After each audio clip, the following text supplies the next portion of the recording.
If someone looks at you, they are in love with you. If you think about someone, they are thinking about you. If you dream of a strawberry, you probably want to eat a strawberry.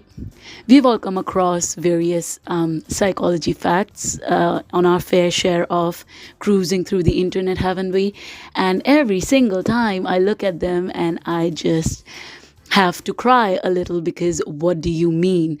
And something like that happened. I saw three, well, I didn't see them. I actually deliberately searched them because I don't remember why I was searching psychology facts, but I just was. And I was very disappointed with what I found. You know what? Instead of explaining myself and instead of trying to talk about how ridiculous it is, let me just show it to you, okay? Let me just share some with you. So one is, 12 psychology facts. All right, what are these 12 psychology facts? If they laugh too much, they are lonely. And probably not because their humor is just broken, like this entire generation's. If someone sleeps a lot, they're sad. Well, I sleep a lot. Is this an intervention? It could also just be that they're exhausted or they just sleep a lot. What? If a person speaks less but speaks fast, they have secrets. Everyone has secrets. Everyone has things they don't want to tell someone else. It does not mean that it tells anything about the way they speak. Huh? If someone can't cry, they are weak. I mean, I appreciate the jab at, the idea that, oh, if you cry, you're weak, and just going the complete opposite of it. I think we should stop, tying emotions to whether a person is weak or strong, or, what is your definition of weak or strong? Like, yeah, it's just fun. If someone eats in an abnormal manner, they're tense, or they are a nervous eater, or they just don't want to eat in front of you, or, it could mean absolutely nothing. If someone cries at little things, they are innocent and soft hearted, or they are manipulative. Have you all just forgotten about the concept of crocodile tears? It just, that's my problem with these. They are so simplified, and they just try to explain behavior in such a simple manner that it is vague enough where you can put it on other people, like, okay, yeah, that person talks fast, and yeah, they did kept this secret from me, because it is so vague. What do you mean talking fast? What do you consider talking fast, and what do you consider secrets? It's just, okay, I am derailing. Let me just complete this first. If someone is angry over silly or petty things, it means they need love, or they need anger management classes. It's just, oh my God. If a person walks fast, they're confident, or they just want to go home. If a person fidgets a lot, they may be creative, or they're just nervous. If a person bites their nails, they may be nervous. Maybe, yeah, but okay. If a person lies a lot, they may be insecure, or they're just a pathological liar. If a person appears in your dreams, they may want to see you. Listen, I was joking with that intro. I forgot that this was actually there as well. There is a thing about dreams. Freud talked about it, that, your dreams are a golden path to your subconscious or something like that. I don't remember the exact quote, but dreams can reveal what's going on in your subconscious, sure, but dreams, it's just so difficult to study that. It's so difficult to quantify.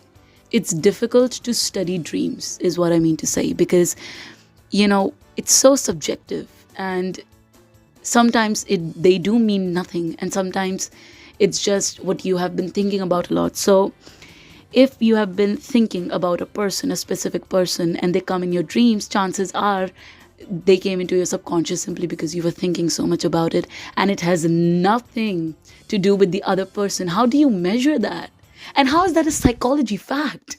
I also found like a few videos about quiet people a lot for some reason. I guess it's because society doesn't really I don't know, this is my opinion, okay? This is not backed by anything, but I just feel like it is so romanticized to be confident in society that when you see someone who is quiet or introverted, you you start, striking them as an outlier, as a weird person, and that's why there are so many assumptions about, oh my god, they are quiet, they like solitude, but why, when it could simply just be that they want to conserve their energy. You know what I mean? Yeah, let's talk about the ones I found about quiet people.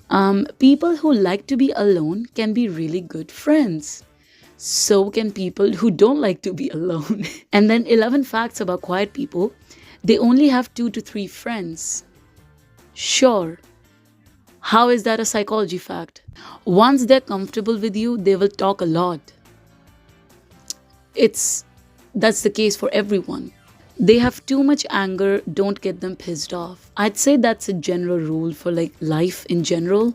Don't piss off people. There's a lot of narrative in their head, which could also be a reason why they're quiet. They're just thinking a lot. Sure. Again, how is that a psychology fact? They keep their feeling and pain inside. They think no one will care about it.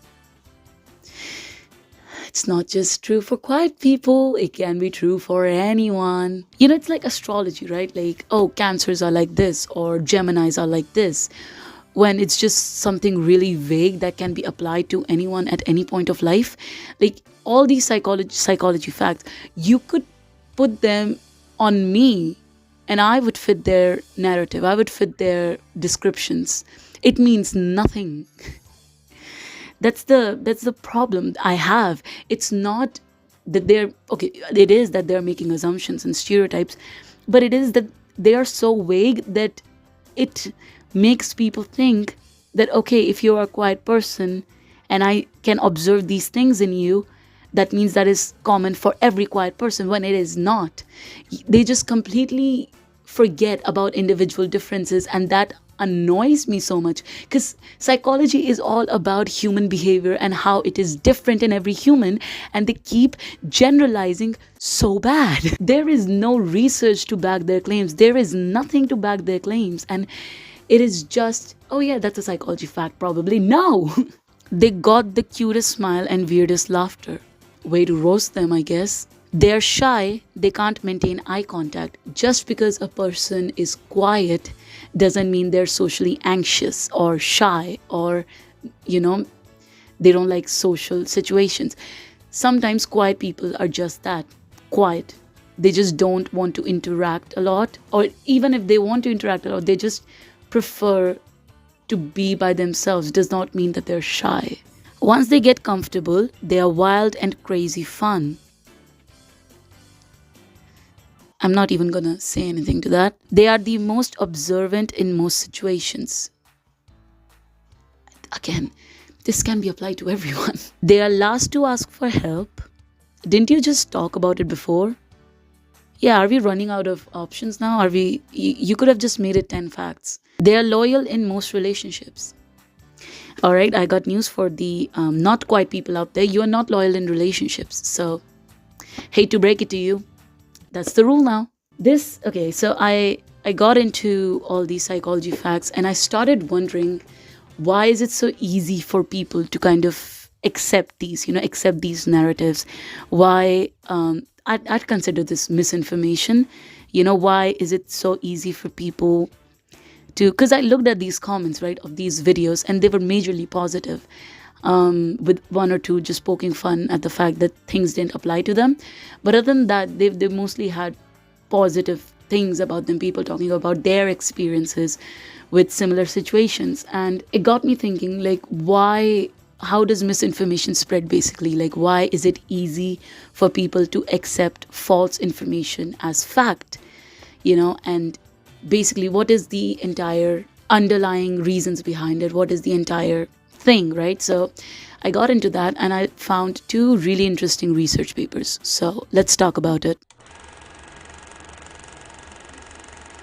So in one paper, I found that the reason people are more likely to accept, misconceptions as facts is when you look at the So there is a process of cognition. There is a dual thinking, model of cognition, and it basically talks about two types of thinking when it comes to, when you first look at any information. So the first type is a very fast and intuitive thinking. So you look at something and you just quickly come to a conclusion, right? And this is based on your quick thinking and heuristics.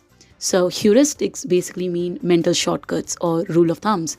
So for example, if you look at a bird and you don't know the species of bird, but you know that's a bird. Why? Because it has wings, right? So that's a mental shortcut. You straight up went, okay, it has wings, it's a bird. That's type 1. Then type 2, it requires more effortful thinking, and it requires more rational and analytical thinking. So the type 2 thinking would be more like, okay, that bird, what other factors does it have, what other features does it have, and then you go and search for it and everything. So it's a more slower process, more rational thinking, more analytical thinking. My example was probably bad, but you know what, it is what I have as of now. So what happens when you take misconceptions or assumptions or stereotypes as true, you're just focusing on type 1 thinking. And this could be because in today's day of social media, you're just scrolling through information. You're not really focusing on seeing if what you see is true or not. So you see some facts, you're like, okay, they vaguely apply to situations that I have seen in real life. They are true. Done. You went to a shortcut. You were like, okay, so I see this and this has happened. I've seen it happen, so it must be true, even though just because you have anecdotal evidence, you don't have actual evidence of it being true. So that is one way. But there is another way where, so another paper that talked about the psychology of fake news, right?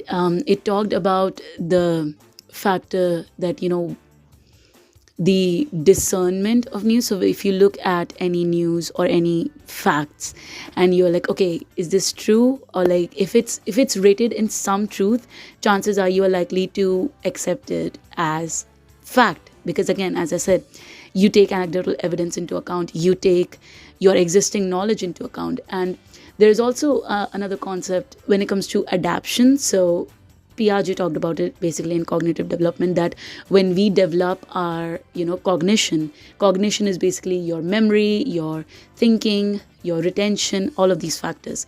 So Piaget talked about that, you develop your cognition through a process of assimilation and accommodation.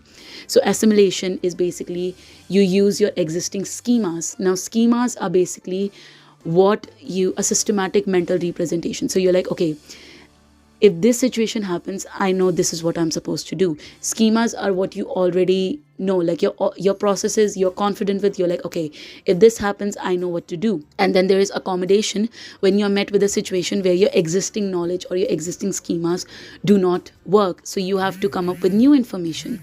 You have to come up with new understanding of that particular situation. So what happens is, because when you go into the process of accommodation, you get into sort of cognitive dissonance.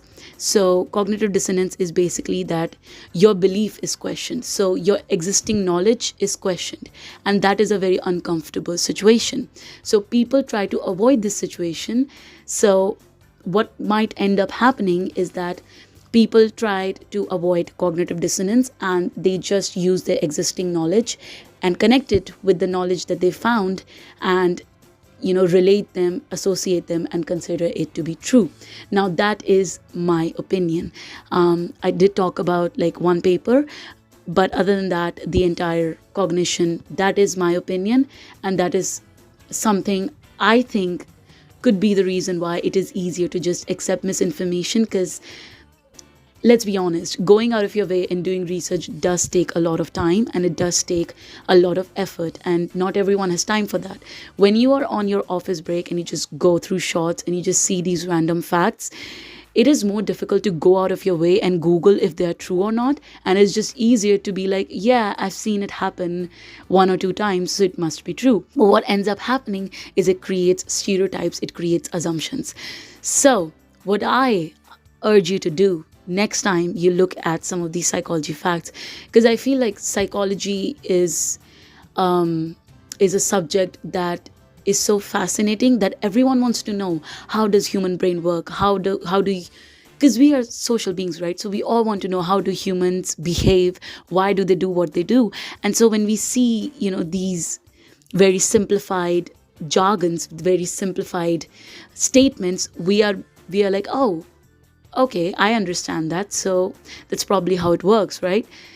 When that might not be the case. So that was what I wanted to talk about, and this is something I feel very passionately about. I absolutely hate psychology facts unless they're true. There is also a really popular book called 50 Popular Psychology Facts, or like Psychology Myths, and it's back from like 2006, and it talks about some really popular misconceptions, like we only use 10% of our brain, or there's a left or right brain, or opposites attract, and all that. So if you're interested, you could go check it out. It's a very interesting read.